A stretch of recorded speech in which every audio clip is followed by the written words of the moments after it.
So there was a situation last year that I didn't get to talk to you much about.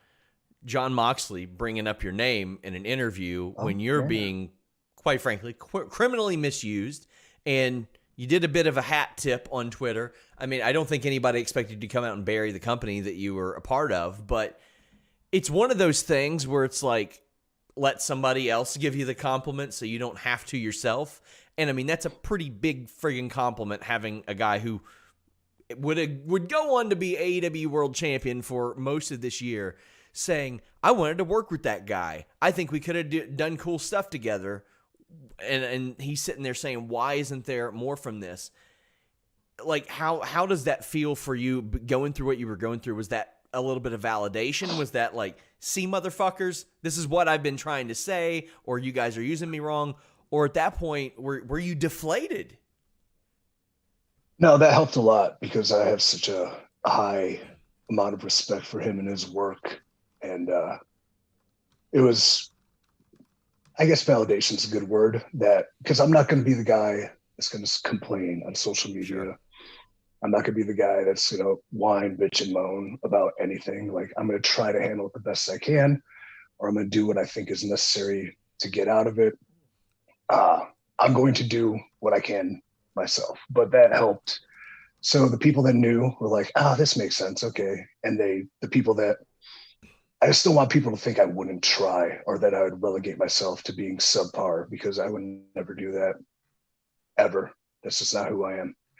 So that helped. And then, I had to thank you, brother. But at the same time, I can't put too much, like, that's one man's opinion. And as much as I respect it, it's not going to do me any favors here. So I still have to put in the work here with whatever that may be, regardless whether it matters or not. It doesn't. But I was willing to try.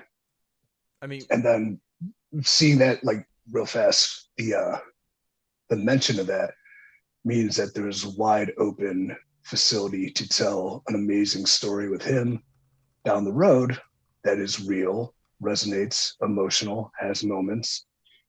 In theory, an EC3, deranged, shaved head, psycho boy who's lost it all, could very well blame John for everything he experienced because of his deciding to leave the company, of his deciding to talk about me outside of it.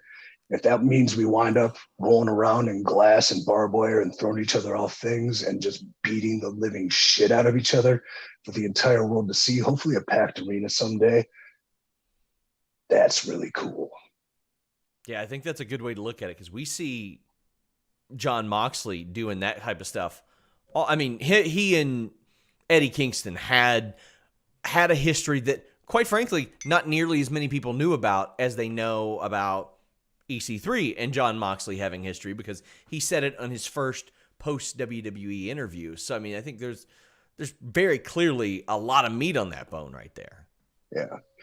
Anytime I get super philosophical and maybe creative and artisty and put up a self-created promo or self-created match or all these things, you gotta love the one-track mind of a wrestling fan because it's like, let's see what the comments say. Go to AEW.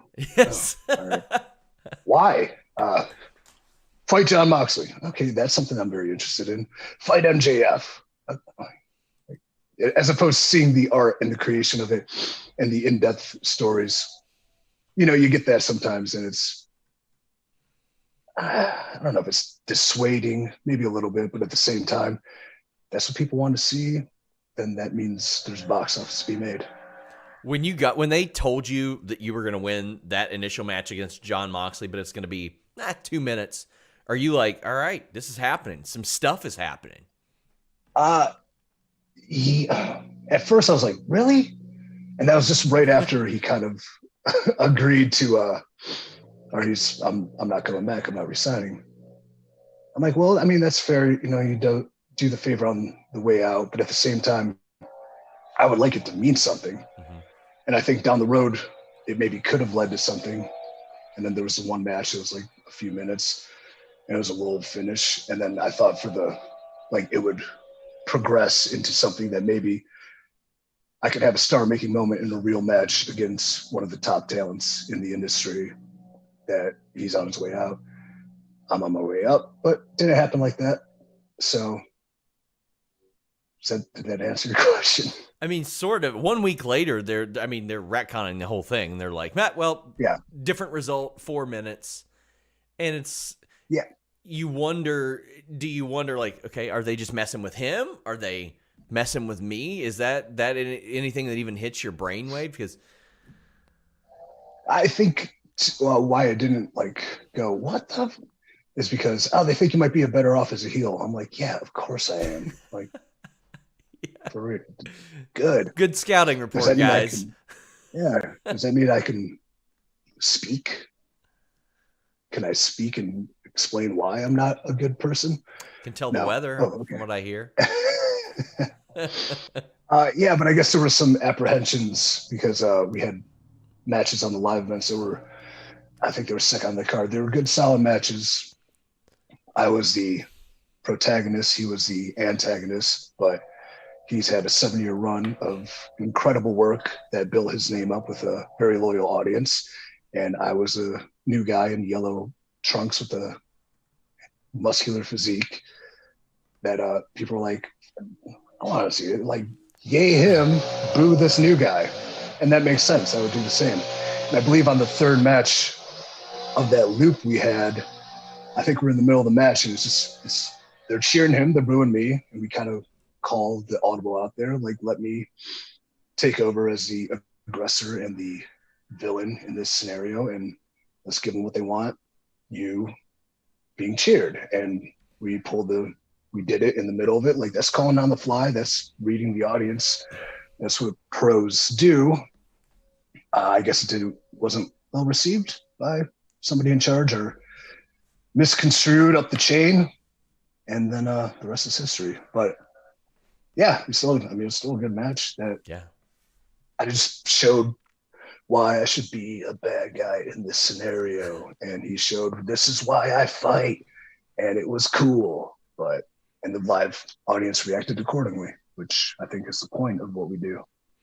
Usually I save the finishing move talk for the end for a special segment, but you guys kind of shared a finishing move for a while. You all did a very similar move. He told me the reason that he stopped doing that is because a lot of times he'd run into some people that were a little bit too tall, and they'd end up like taking it a little bit weirdly. Was there a reason you moved away from it? Was it just something that you wanted to keep in your back pocket? Yeah, I kept it in the back pocket, but I think I used it once in NXT and as a falsie, just as a throwback. But I think going into the WWE, I didn't want to bring a move that they didn't let him do. Like, why am I going to do something? He's probably already went through this. So if he's not using it, there's a reason he's not using it. I can substitute that and find something else down the road. So that was the only reason. In fact, when I was in there first coming into NXT, they're like, yeah, then you can do your deal. And I'm like, I do this deal instead because I know it's going to get taken away eventually. So why even establish it